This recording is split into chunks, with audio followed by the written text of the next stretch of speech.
Initial pickup सीएनजीच्या बाबतीत थोडासा कमीच असतो आहे, मागून थोडीसी लेस अट्रॅक्टिव्ह आहे, बट सिम्प्लिसिटी में ही शक्ती आहे. मित्रांनो, तुम्ही पाहू शकता ट्विन सिलेंडर टेक्नॉलॉजी टाटाने यूज केलेली आहे या गाडीमध्ये. आणि ट्विन सिलेंडर टेक्नॉलॉजी यूज केल्यानंतर सुद्धा किती बूट स्पेस तुम्हाला यूज करायला भेटू शकतो. ड्रायव्हिंग पोस्चर फार छान आहे या गाडीचा. म्हणजे हाईटवर बसतोय माणूस आणि निश्चितच जेव्हा बोनेट दिसतो आपल्याला तेव्हा एक कॉन्फिडन्स येतो रोडवर चालण्याचा, तर तो फार छान उत्तम आहे तो. नमस्कार मित्रांनो, स्वागत आहे तुमचं पुन्हा एकदा आपल्या या नवीन व्हिडिओमध्ये. आणि मी आहे मयूर असलकर. आज आपला व्हिडिओ खूप दिवसानंतर येत आहे. काही कारण आहेत त्या पाठीमागचे, परंतु तुम्ही पाहू शकता पाठीमागे एक गाडी आहे, एका कंपनीची वेल नोन गाडी जी खूपच सक्सेसफुल ठरलेली आहे. तर मित्रांनो, तुम्ही पाहू शकता टाटा पंच आहे आज आपल्याकडे आणि हिचा ओनरशिप रिव्ह्यू आज आपण करणार आहोत. तर ही गाडी आहे मेत्रे सरांची. तर मित्रांनो, हे आहेत मेत्रे सर आणि त्यांची ही गाडी आहे. तर आज आपण यांच्याकडून जाणून घेणार आहोत की त्यांनी ही गाडी का परचेस केली आणि टाटा पंच घेण्याकडे त्यांचा कल का होता, किंवा टाटा पंच ही त्यांनी का चॉईस केली आणि त्याच्या पाठीमागचे कोणते रिजन आहेत, कोणते पॉझिटिव्ह आणि निगेटिव्ह पॉईंट आहेत, हे आपण आज त्यांच्याकडून जाणून घेणार आहोत. तर मेत्रे सर, तुमचं आपल्या या चॅनलमध्ये सहर्ष स्वागत. तर मेत्रे सर, सर्वात प्रथम तुमचं इंट्रोडक्शन. मी सागर मेत्रे, मी मूळचा शेवगाव तालुका, नगर जिल्हा. मी पुण्यात सर्व्हिसला असतो आणि ही गाडी मी पुण्यातच घेतली आहे. तर मेत्रे सर, टाटा पंचच्या बाबतीत काही प्रश्न विचारण्याच्या आधी मी तुम्हाला विचारू इच्छितो की ही तुमची फर्स्ट कार आहे की सेकंड? नाही, ही माझी सेकंड कार आहे. पहिली गाडी माझ्याकडे होती अल्टो, 2012चं मॉडेल होतं, सीएनजी फिटेड. ती मी 4 वर्ष वापरली, जवळपास 50,000 किलोमीटर ती यूज केली मी आणि ती पुण्यातच वापरत होतो मी. तर मेत्रे सरांनी आता सांगितलं की त्यांची फर्स्ट कार होती अल्टो आणि ती सुद्धा सेकंड हँड कार होती. मित्रांनो, मेत्रे सरांनी सांगितल्याप्रमाणे त्यांच्याकडे जी अल्टो होती ती त्यांनी सेकंड हँड घेतलेली होती. आमचा यापूर्वी थोडीशी चर्चा झाली होती, त्यावेळेस त्यांनी सांगितलं होतं की त्यांनी ती गाडी 2019 साली परचेस केलेली होती. तर सर, तुम्ही 2019ला परचेस केल्यानंतर अल्टो ती किती वर्ष वापरली आणि किती किलोमीटर ड्रिव्हन केली? ती 2019 पासून आजपर्यंत, म्हणजे ही गाडी येईपर्यंत परवापर्यंत ती गाडी वापरत होतो आणि ती 50,000 किलोमीटर जवळपास मी चालवली. आणि तिचं मायलेज वगैरे मला छान वाटत होतं. मायलेज ती हायवेला येत असताना अबाव 30 किलोमीटर्स देत होती पर केजीला. आणि सिटीमध्ये जेव्हा वापरत होतो मी पुण्याला, तर तिथे मला एक 25 ते 27 दरम्यान मायलेज मिळत होतं त्या गाडीचं. तर मित्रांनो, आता सरांनी सांगितल्याप्रमाणे अल्टो ही गाडी सीएनजीच्या बाबतीत खूपच जबरदस्त आहे, मायलेजच्या बाबतीत खूपच जबरदस्त आहे. सर सुद्धा खुश आहेत अल्टोच्या बाबतीत. परंतु मित्रांनो, एक काळ येत असतो ज्यावेळेस गाडी आपल्याला अपग्रेड करायचीच असते आणि सरांनी एकदम योग्य चॉईस केलेली आहे, कारण अल्टो नंतर ते आता पंचवर शिफ्ट झालेले आहेत. तर सर, कसं वाटतंय आता टाटा पंचवर शिफ्ट होऊन? टाटा पंचवर शिफ्ट होऊन समाधानी आहे. सरांनी आताच घेतली, तर आजची बघूया. मेत्रे सरांनी ही जी गाडी आहे ती आताच घेतलेली आहे. मित्रांनो,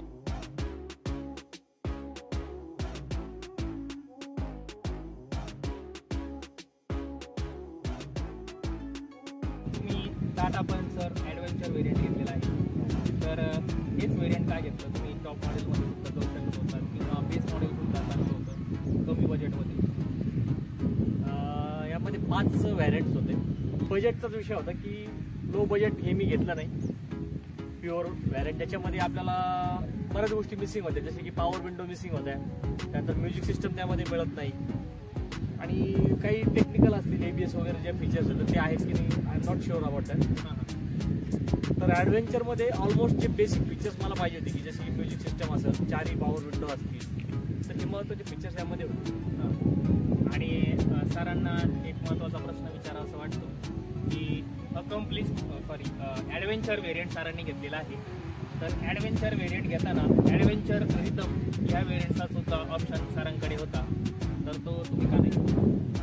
ॲडव्हेंचर रिदम हा जो ऑप्शन आहे तो 35,000 रुपयांनी जास्त यापेक्षा मला पैसे पे करावे लागत होते आणि त्यामध्ये 7 इंची डिस्प्ले आणि यात 4 स्पीकर आहेत ऑलरेडी. त्यामध्ये 2 ट्विटर्स एक्स्ट्रा मिळत होते. तर मला ते तेवढं उपयोगी वाटलं नाही. आणि त्याच्यामध्ये जो 7 इंच डिस्प्ले मिळतोय त्यामध्ये ॲपल कारप्ले आणि अँड्रॉइड ऑटो हे ऑप्शन्स जातात. त्यामध्ये आपण फक्त कॉन्टॅक्ट्स, कॉल रजिस्टर आणि मॅप्स, नेव्हिगेशन एवढंच पाहू शकतो. तर मी एक 1-2 वर्षानंतर असा अपग्रेडचा विचार करतो की मी अँड्रॉइड डिस्प्ले त्यात टाकून घेईन आणि त्यामध्ये मग मला इतर फीचर्स जसं की यूट्यूब असेल किंवा व्हिडिओज बघायचे असतील मला, त्या सगळ्या गोष्टी त्यात मला बघता येतील. आणि त्याकरता 35,000 रुपये मला कॉस्ट जास्त वाटली. तर मित्रांनो, तुम्ही पाहू शकता की प्रत्येक वेळेस आपण सुरुवातीलाच गाडी घेताना आपले ज्या रिक्वायरमेंट्स आहेत त्यानुसारच आपण गाडी घेतली पाहिजे. उगाच आपण तिथले सेल्समॅन सांगतायत म्हणून आपण अपग्रेड आपलं बजेट एक्सटेंड करून प्रत्येक वेळेस आपण आपल्या बजेटच्या बाहेर जाणारी गाडी परचेस न करता आपल्या बजेटमध्ये किंवा आपल्याला जे रिक्वायरमेंट फीचर आहेत त्या फीचरमध्ये आपण ही गाडी घेण्याचा प्रयत्न करावा. मेत्रे सरांनी सुद्धा एक चांगली चॉईस केलेली आहे. ॲडव्हेंचर रिदम हे व्हेरियंट न घेता ॲडव्हेंचर हे व्हेरियंट घेतलेलं आहे. कारण ॲडव्हेंचर रिदम हे ॲडव्हेंचरपेक्षा 35,000ने जास्त होतं आणि त्याच्यामध्ये 7 इंचचा इन्फोटेनमेंट सिस्टीम आणि काही 2-3 फीचर एक्स्ट्रा मिळत होते. परंतु ते सरांच्या सध्या जास्त यूजमध्ये नाही आहेत.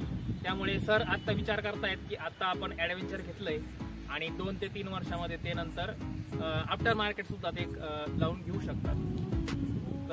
मेत्रे सर, सर्वात महत्त्वाचा प्रश्न, ॲडव्हेंचर व्हेरियंटमध्ये तुम्हाला 15 इंचचे टायर मिळतात आणि टाटा पंच टॉप मॉडेलमध्ये 16 इंचचे टायर मिळतात.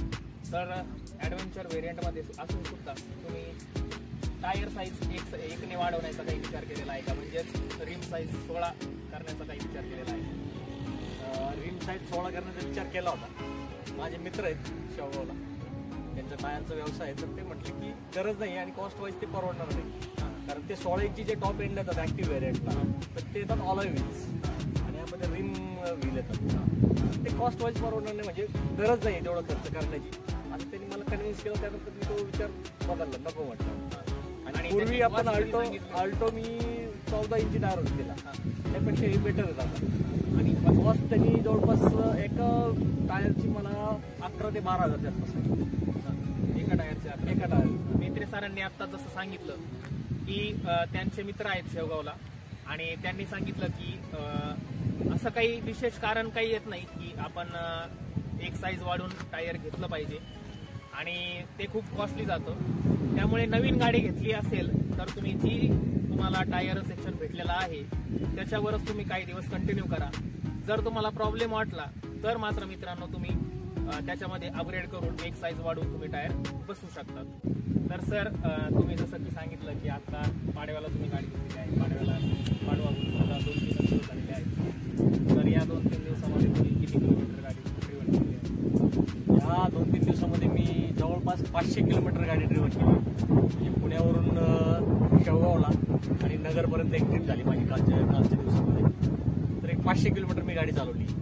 आणि 500 किलोमीटर ही गाडी ड्राईव्ह केल्यानंतर तुमचा एक्सपिरियन्स कसा होता? म्हणजे छान आहे एक्सपिरियन्स. अल्टो 800cc नंतर 1200cc पंच वापरतोय, तर चांगला आहे एक्सपिरियन्स.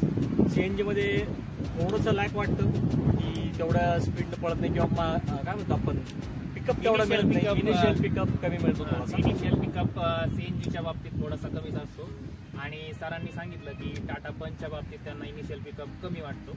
मेत्रे सर, बहुसंख्य जणांना टाटा पंच ज्यावेळेस ते विचार करत असतात घेण्यासाठी त्यावेळेस बहुसंख्य जणांना हा महत्त्वाचा प्रश्न असतो की टाटा पंचची जी बॅक साईड आहे ती खूप साऱ्या जणांना आवडत नाही किंवा तसं पाहायला गेलं तर खूप जास्त असं पसंत पडत नाही बाकीच्या गाड्यांच्या कंपॅरिझनमध्ये.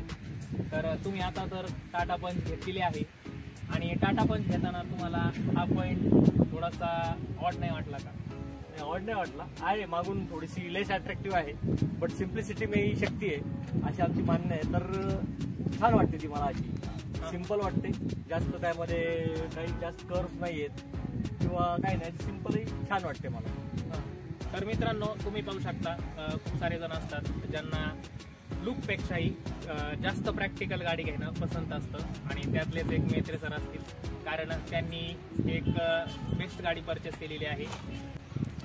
तर मित्रांनो, मेत्रे सरांनी जसं सांगितलं की या गाडीमध्ये ह्या गाडीवर शिफ्ट होताना ज्यावेळेस त्यांनी मारुती सुझुकी अल्टोची गाडी त्यांनी यूज केलेली होती आणि त्यांना CNG टँक असल्यामुळे त्याच्यामध्ये बूट स्पेस थोडासा कमी भेटत होता आणि टाटा पंचमध्ये त्यांना बूट स्पेस चांगला मिळतोय असं त्यांनी रिसेंटलीच आपल्याला सांगितलेलं आहे. तर मेत्रे सर, लेट मी शो.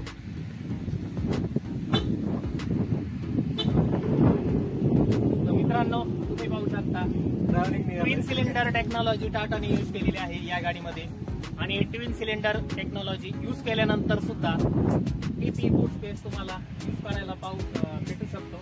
तुम्ही पाहू शकता ही आपली बॅग आहे फुल्ली लोडेड, 1 2 3 4, तरी सुद्धा इथं थोडासा स्पेस आहे.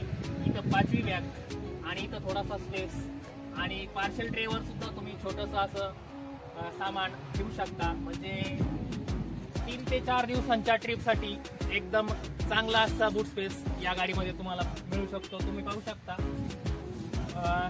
सर सुद्धा आता एक टूरसाठी जातच आहेत आणि त्यांनी गाडी लोडेडच केलेली होती, परंतु आपल्या व्हिडिओसाठी त्यांनी थोडासा वेळ दिलेला आहे, त्यामुळे तुम्हाला प्रॅक्टिकल असा यूज या गाडीमध्ये तुम्हाला पाहायला मिळतोय. ट्विन सिलेंडर टेक्नॉलॉजी असल्यानंतर टाटा पंच या गाडीमध्ये तुम्हाला किती बूट स्पेस मिळतो आणि तुम्ही कशा प्रकारे तुमचं सामान अरेंज करू शकता.